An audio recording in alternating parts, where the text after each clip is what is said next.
Welcome everyone to Let's Talk It Over. This is our fourth show tonight, and it's a bit of a special one. We had planned to talk about art and resistance and what can sort of artists do in to resist the oppression of states, etc. But with what's been happening in Palestine over the last few days and the panel we had, we thought it was pretty unavoidable to address this issue before moving on to something else. So for the first time, we've divided the show in two parts. The first part will focus on what's been happening in Sheikh Jarrah, in Gaza, and in all over Palestine really in the last few days. And the second part, we will talk about what artists can do to fight back in a way.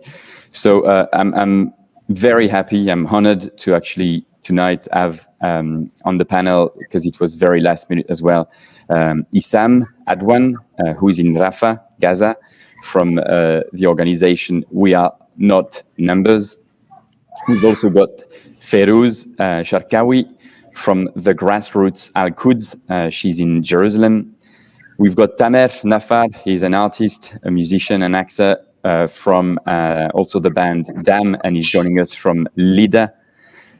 We've got a very good friend, Annemarie Jacir, joining us from the US, but she's normally spending most of her time between Haifa and Bethlehem. And we've got Roger Waters with us tonight as well. We are supposed to have Ken Loach, but he's vanished from the page. I'm sure he'll join us again in a bit. So I wanted to start with you, Issam. You're in Rafah, in Gaza. The last few days, we've all seen in the news Israeli warplanes bombing the whole sort of territory of Gaza to bits. Can you tell us sort of what's happening at the moment? What's the situation like? And in a way, how are you feeling? How you are right now? Thanks. Thank you, Frank, for having me. It is like a disaster. It's a horrific scene that I barely could take a few naps in the past week. The Ministry of Health has reported until so far 87 dead people, including 17 children and 7 females, including a female who was pregnant. The scene is not something new. We have been launched war over for the past 15 years during 2008, 2012, and 2014. And this is unfortunately a fourth war, clarifying the brutality and the blood thrive of the Israeli warplanes, thriving for Palestinian blood, children, women, elders, with merciless policies, with, of course, the full support and the full aid of the U.S. administration and the Supreme countries. All over the world, we are seeing an ongoing genocide, ethnic cleansing of Palestinians in Gaza, in Jerusalem, in East Jerusalem, especially what we have been seeing in the last week, what happened in Sheikh Jarrah, that the Israeli court ruled of forcible expulsions of Palestinians, trying to replace them with Jewish Israeli settlers, because this is a policy of depopulizing and uprooting Palestinian identity and Palestinian existence wherever they are. That is why we are seeing brutality over Gaza, trying to, throughout those years of imposed siege with intentional policy to suffocate everything about our existence as human beings. The water is undrinkable, electricity barely comes 8 hours a day, and the medical expertise and equipment are not really found. And those people, they barely survive because of this slow death policy. And what Israel is trying to enforce in Gaza for the past 15 years is trying to impose them to live and to accept this slow death policy, to be granted in exchange of crumbs of rights, a little bit of natural resources to use, a little bit of hours of electricity and of other services of exploitations and invitation to come in and out of Gaza. We are being killed day by day with an absolute ignorance of international community and the media outlets. And whenever you are seeing Gaza as a matter of terrorists shooting rockets, they only see the reaction, the angry reaction towards this slow death policy, and you only see us as means of numbers of people died and people injured. Those are the only scenes you see. You don't see people of Gaza trying to live a normal peace, a normal life with peace and dignity. Those are the unfortunate scenes of how we are framed in the media stream. And we hope that in We Are Not Numbers, along with your efforts to try to amplify those stories of people, they are not numbers. Those stories, they have names, they have families, they lost their loved ones, they lost their children, and they're trying the best they can to live a normal life despite all the harsh circumstances that makes it inhumane. Thanks, Issam. I want you to come to you, Fayrouz, because in a way, this, it seems anyway, has all started with what's happened with Sheikh Jarrah, and then with what's happening with the prayers at the Al-Aqsa Mosque, and I think it's very important for people watching that. You see in the media, people are trying, the mainstream media, corporate media, is always trying to see Palestine and to show Palestine as divided. There's Gaza, there's Jerusalem, there's the West Bank. But what's been happening in the last few days, in a way, and I'm sure you'll get on with it, to talk about this, is a slow process of ethnic cleansing that's been going on for many years, right? Yes, I would like to start by saying that despite all of the pain and the anger and the worry that we are living these days, these are also blessed days of Palestine being reunited. We are uniting Palestine again after decades of divide and conquer policies that have been fragmenting the Palestinian people, creating different political realities for different Palestinian groups in occupied Palestine. And I think that what we have been witnessing in the last few days is Palestinians everywhere reminding, first of all, ourselves, but also the whole world, that we are one people under one colonization and with one struggle for liberty and self-determination.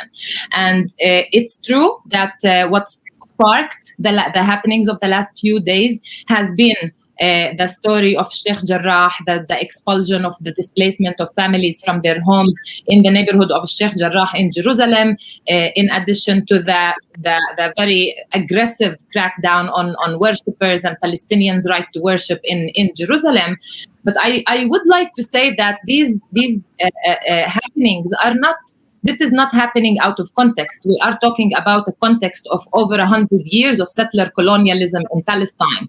And so it's not just one incident that sparked some emotions in people or that was too much for people to handle. I think that it is just a natural and normal result to years of dispossession, years of displacement, years of oppression. And naturally, when there is a big story going on, then there is attention drawn to it. I think that the people of Sheikh Jarrah succeeded to draw attention to their story. They were very good at community organizing, and they managed to create a big noise about their case. But again, it is the case of all Palestinians in Jerusalem. There are over 300,000 Palestinian residents of Jerusalem who have been under occupation since 1967, because the western part was ethnically cleansed in 1948. It's been occupied, but no Palestinian communities live there. The remaining communities occupied in 1957 have been facing systematic policies of displacement. The Israeli occupation's goals in Jerusalem are to annex as much land as possible with as little Palestinian presence on it as possible. So hand in hand go the policies of the revocation of Palestinian legal status, expelling Palestinians from Jerusalem because the Israeli law says that they are illegally living in their own hometown, the planning policies that dispossess Palestinians all the time, confiscating lands for the sake of building colonies, colonial roads, Israeli occupation, industrial zones, and whatnot. In addition, home demolition, the suffocation of our economy in Jerusalem as a tool of displacement, and of course, very importantly, controlling our education system. Israel, as any other colonizer, has the policy of dictating the education curricula on the Palestinians, trying to create some false consciousness that we are some sort of second-degree residents who need to demand maybe full rights.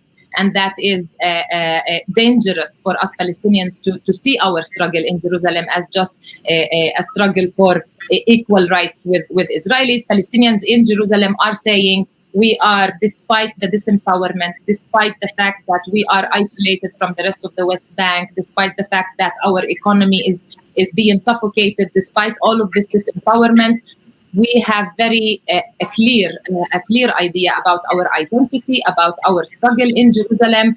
And I think that we have seen, not only in Sheikh Jarrah, we have seen this reflected when people were in Al-Aqsa Mosque, when people try to practice their belonging to Jerusalem by simply being present in the public sphere. I think everyone has seen some videos about clashes and about the Israeli occupation forces attacking Palestinians around Damascus Gate, which is the main entrance to the old city of Jerusalem. Damascus Gate is our city center. And since 1967, Damascus Gate has been the battlefield where the Israeli occupation does not want Palestinians practicing ownership and belonging to Jerusalem. And so that's why we have seen all of these happenings take place in Jerusalem. And it's just simply one part of the bigger puzzle of the settler colonialism in Palestine. And I think that we have a lot of lessons to learn and a lot to build for the future. Thanks, Fayrouz. Tamer, can I ask you something?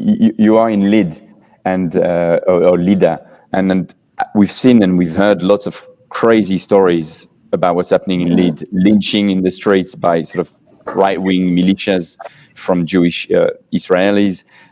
Can you tell us what's happening? You were telling me before, things on the ground are crazy right now.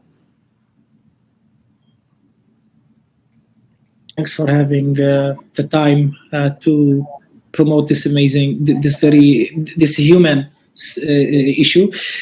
First of all, when I want to start to talk about Lyd, I need to explain that Lyd considered on papers and on the map as an Israeli city. It's where the Ben Gurion airport is.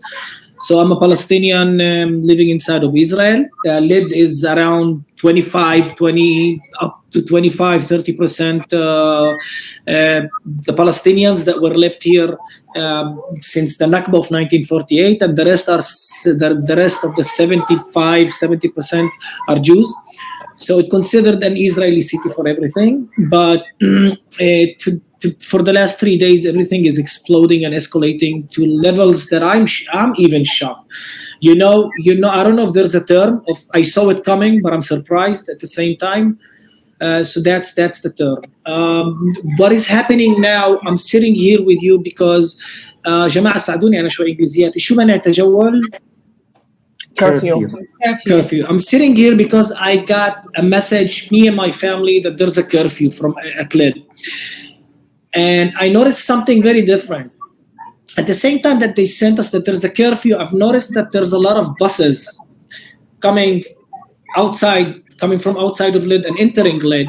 And I've seen settlers coming outside of those buses, welcomed by the Israeli police and the Haras Lihdud, the soldier border police.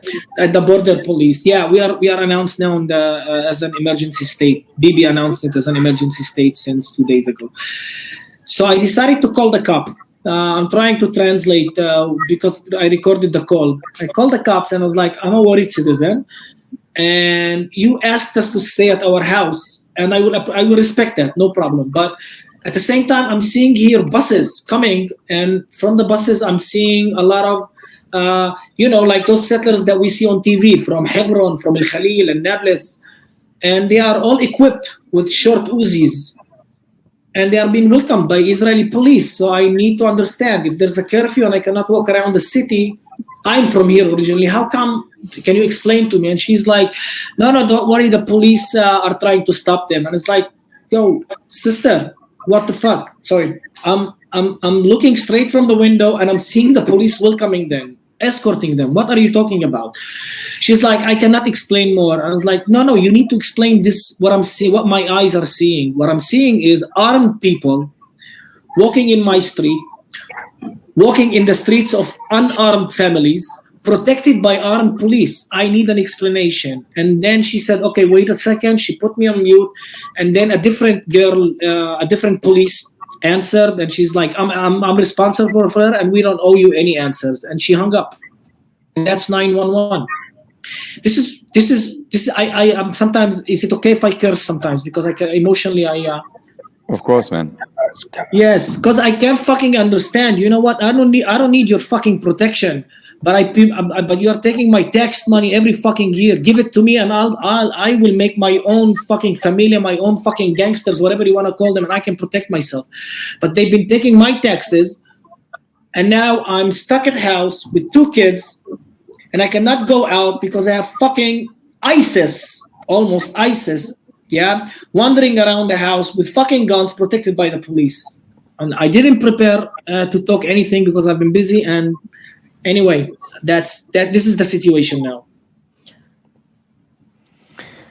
Thanks, Tamer. And I think, I mean, I'll come to you, Annemarie, but I think that's what people have to understand. What we're seeing now is not what the mainstream media describes as a civil war or fighting between Israelis and Palestinians. The lynchings we are seeing on sorry, I have to say that 2 days ago, one of the settlers killed my neighbor, 20 years old. This is this is exactly what I was going to say. If I may add, because this hits the anchor of what we're doing nowadays, that the media stream is depicting this as it's a matter of a conflict, clash, or evictions, or whatsoever term of cliches that we're seeing on social media and media stream.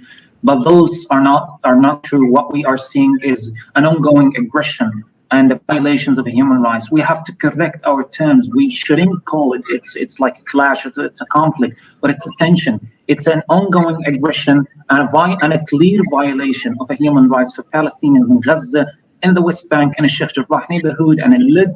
And we can see this all over Palestine. That is why I believe after 73 years of this occupation, and for myself, being caged in Gaza for 27 years of my life, I believe let's have the decency, let's have the honesty to confront the social media and to confront the media stream, to stop using those cliches to describe my suffering as a matter of clashes. We're not talking about asymmetrical powers.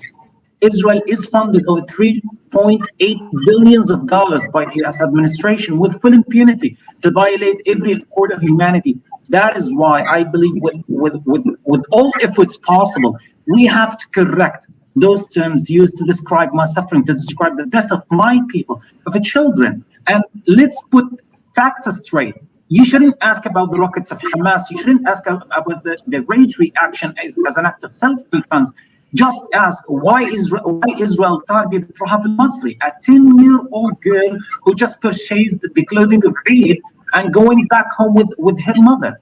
Those are the worthy questions, and those are the worthy topics to be discussed. Not the rockets of Hamas, not the protestings happening inside the Palestinian territories, not the violations that the minor, I would say, called minor violations as an act of self-defense for this uprooting, for this ongoing aggression on humanity of the Palestinian and the Palestinian existence. Let's correct ourselves, and my apologies for interfering, but I'm also emotional towards those used terms. And I believe after those sufferings and after those murder policies and suffocation, I believe we deserve the right to correct you at this point. You've asked, sorry, Frank, you've asked about the mainstream media. The mainstream media, yes, are interviewing me, at least. I'm talking about myself. I will keep it short.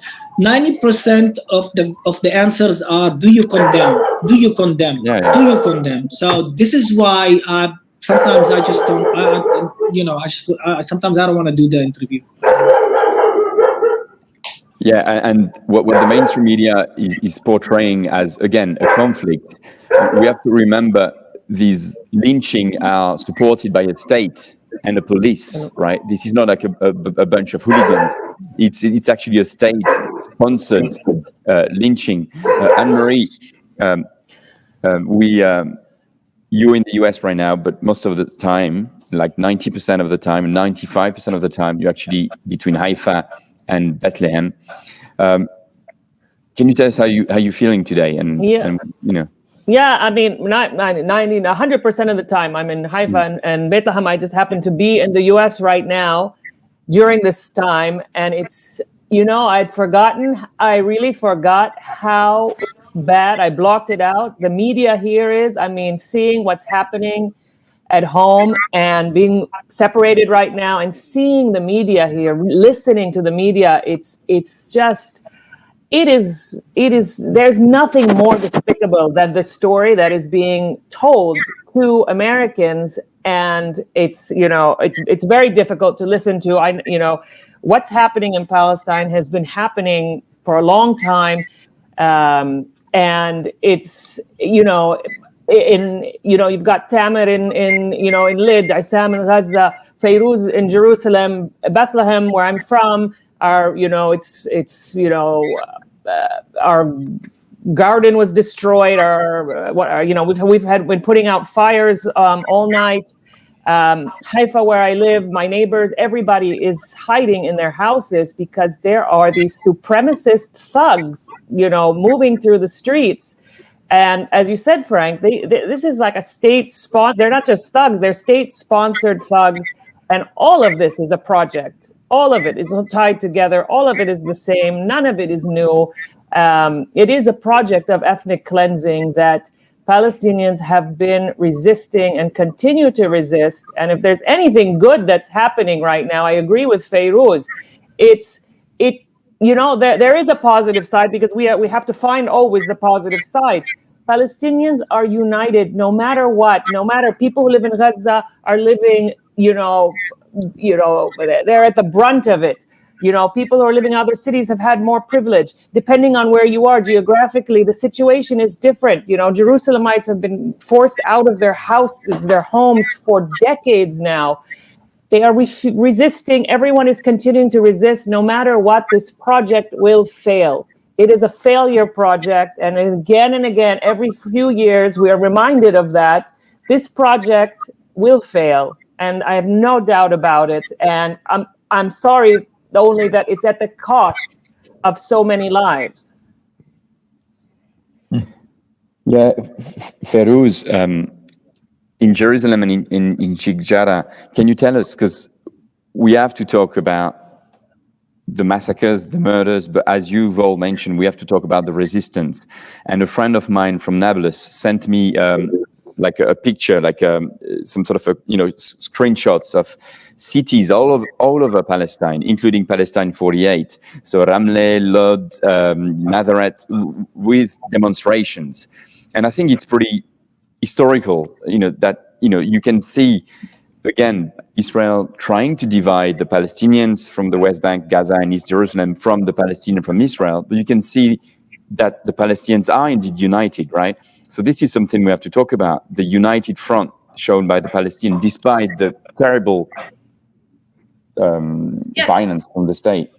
Since 1948, the Palestinians in 48 occupied lands have been put in a place where the Israeli policies, the Israeli education that controls all of their aspects of life, has been brainwashing them into believing that they are Israeli citizens, that they can be equal citizens to the Jewish Israelis, and that their struggle should be calling for equal rights, and they should participate in the Knesset, in the Israeli parliament elections. They should have representatives. These representatives will fight for budgets, for benefits for their town.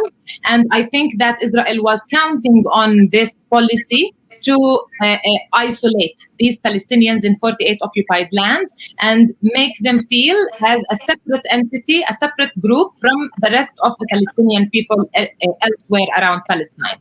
And I think that there are points in our history that we remind the occupier and the colonizer that it's not working. I feel happy about the frustration they must be feeling after all of the budget they have invested in creating this false consciousness. Still, Palestinians in 48 occupied lands, in Lyd, in Haifa, in Akka, in Al-Fahm, in Nazareth, everywhere around 48 occupied lands, are going out in protest to the streets, raising Palestinian flags and supporting Jerusalem, supporting Gaza, protesting not only for themselves, but also for other occupied Palestinian lands and cities. And I think that is a very important moment in our history. The last time we felt this was in the year 2000 during the second Intifada. And I think that every few years, yes, there is a chance, there is an incident or something that happens that we need as Palestinians to use in order to remind ourselves and to realize that in order for us to overcome, we need all to build ties, to reunite all of these fragmented parts of our homeland, to build connections, to find, to build the popular infrastructure for our uprising to last longer, because we don't know how long this uprising is going to last. You know, the media is always quick to ask the $1 million question, is this a third intifada or not? I say when it's a third intifada, we will know it's a third intifada. Right now, there is a blessed uprising happening in Palestine. And I think that we, the Palestinians, need to learn our lessons from this experience this time, so that we see how do we build infrastructure of mutual aid, of Palestinian communities protecting themselves and protecting each other. Because if probably more than anything right now, we, the Palestinians everywhere in our occupied homelands, are translating the realization that we have had a long time ago, that we are on our own. It's us and our comrades. It's us and the solidarity that we have globally. There is no point in begging for our rights to be protected by international law systems. There is no point in expecting that the Israeli occupation, colonization authorities are going to give us justice. There is no point in using their legal system. There is no point in using international law system.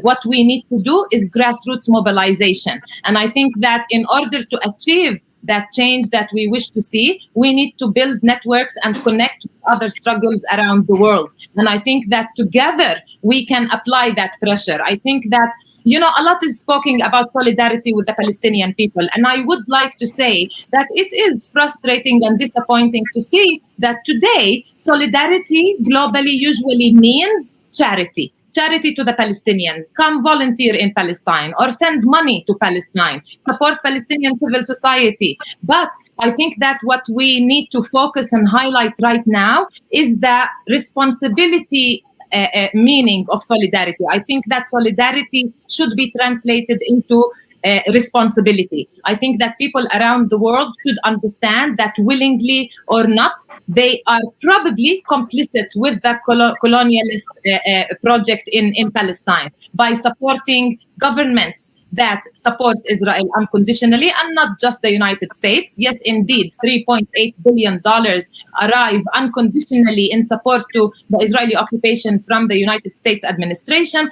but there are so many other governments and so many other states that are legitimizing, normalizing the colonization of Palestine. I think that there is a very high importance in also looking at who is profiting from this colonization and all of those international corporations that are making profit by supporting Israel, enabling Israel. I mean, look at what's happening right now. Does Israel manufacture those F-16s bombing Gaza? No. Does Israel manufacture those tear gas canisters used in Jerusalem and in Bethlehem and the Lyd? No. It's corporations and it is companies around the world that are making profit from the oppression of the Palestinian people. And they are not our responsibility as Palestinians. It is the people's responsibility where these corporations are located. I think that if people want to show true solidarity with Palestine, they need to hold their own governments and corporations accountable, stopping them from enabling the oppression of Palestinians. So we do our community organizing on our side. People need to hold theirs accountable on their side. And I think that we all need to connect different struggles for social justice, for racial justice, for economic justice. I think that we need to connect struggles because eventually we are all facing one common enemy, that is the economic interest globally that is oppressing people. There are so many contexts similar to Palestine, and we need to start thinking collectively, how do we build those, again, mutual aid infrastructures that help us and allow us to support each other constructively. Thanks a lot, Fayrouz. I think you've touched on a very important point. I get a lot of people ask me when Gaza gets bombed, and the news talk about Palestine again, what can I do? I feel really useless. Should I send money somewhere? Should I tweet about something? So we sort of slowly arriving to the end of the first part of the show. So I want to ask you, Issam, and maybe Fayrouz again, before you go. When people ask me in Europe, what can they do to support Palestine? What would you say to them? What would you answer? And Issam, you can start if you want. Yeah, first, I'm sorry if being rude, I believe you should stop being ignorant. You should read the stories of the people. You should read those stories from them, not about them. Not reading stories about the Palestinians from a US journalist who has no clue about what's going on the ground. That is why we're calling to amplify the voices of Palestinians, to bring them to those international outlets, to speak their hearts out, because they're speaking suffering. They're speaking straight facts. They're speaking experiences of them and their children that they are suffering to hide them and to protect them. And the third part is that try your best to approach your governments, because especially the US and the United Kingdom governments, they are supporting, they are giving impunity, and they're giving tax-paying dollars to militarize and to equip this military occupation with heavy guns, violating the human rights of Palestinians in Gaza. And I believe before I end up my presentation, I feel the responsibility of speaking this post from Ashraf Hamad, who lost one of his relatives, and she's a mother of 2 children. And I'm certain that this is a must message to all of you to hear. He writes, to update you on Maryam, 3 years old, who was killed yesterday with a brother, 5, and their pregnant mother. Maryam cannot be buried. And I wanted to hear that. Maryam cannot be buried. The Ministry of Health officials told her grandparents that they cannot find any piece of her small body. Those are the straightforward facts. She literally vanished into thin air. The latest war technology invented by the US and the UK governments and gifted to the so-called the most moral army in the world. Imagine if Maryam is your daughter. Imagine, or your granddaughter. What action will you take? Imagine if this beautiful soul is Mr. Boris Johnson's newborn baby or Mr. Biden's granddaughter. What action will they take? Those are the worthy questions to be asked to the governments, to your governments. That is why I believe you should stand in their faces, because they are supporting this, because your money and your taxes are going to support this occupation, this ongoing genocide.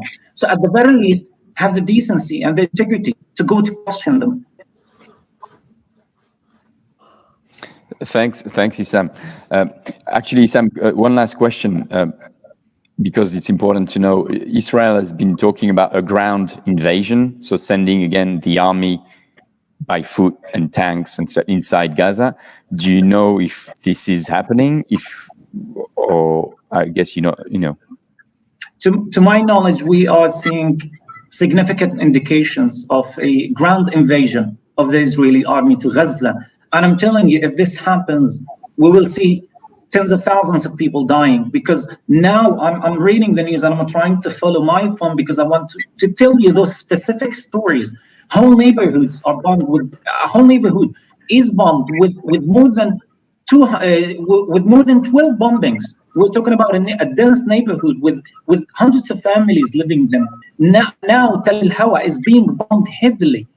Those are the facts that we need to raise awareness about. Those are the personal stories that you shouldn't mention them as means of numbers.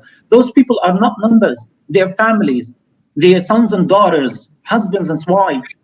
That is why we're trying to tell you. And not only on the war, Gaza has been suffocating for the past 15 years. And people are dying. If they're not dying because of war. And trust me, so unfortunately to tell you this, people would prefer to die quickly on those bombings, not witnessing their children die of hunger because they can't feed them, because they don't have jobs. And so many other facts that it would take me hours to explain to you, because you don't hear those stories. You don't hear them, simply.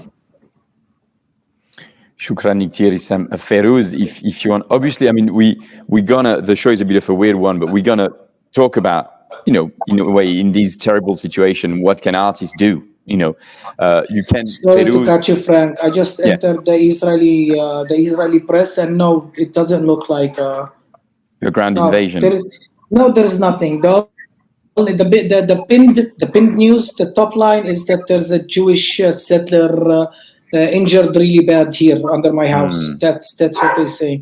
But no, there's nothing about invading Gaza. Sorry.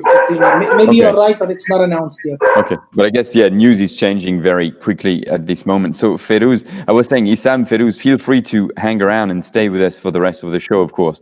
But I want to hear then Roger, Ken, and Annemarie and Tamer talk about what artists can do. Fayrouz, so the question, what can we do, like in Europe, to express true solidarity with you guys?